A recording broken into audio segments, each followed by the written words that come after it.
Security is in place as former President George W. Bush gets ready for his second speaking engagement in our area. Covering Indian River County with the largest news team on the Treasure Coast, News Channel 5's Jon Shainman live outside the Riverside Theater in Vero Beach with details on the visit. John. Well, the second of two speeches about to get underway. You might be able to see over my shoulder the crowd being allowed into the Riverside Theater about a half an hour before the president scheduled to speak. Now, part of the responsibility for keeping the president safe today falls to a man who over the last 3 decades has become a little bit familiar with the Bush family.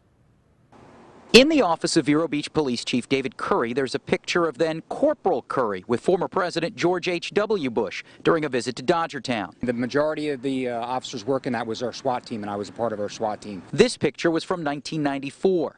On a corner bookshelf is a photo of then Captain Curry with then First Lady Laura Bush. This picture from 2004.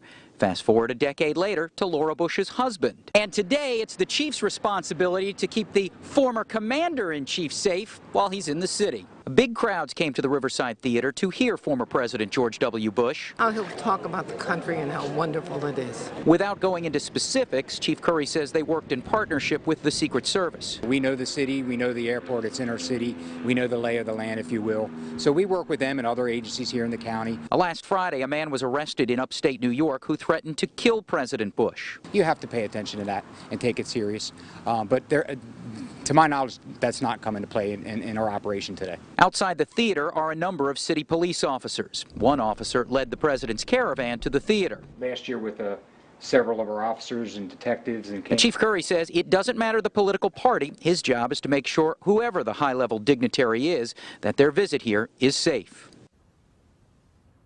Now, the first speech was supposed to start at 3:30. It began at 4 o'clock. The president speaking for a little more than an hour. Second speech again scheduled to get underway at 6 o'clock. Crowds began lining up for the second speech an hour ago.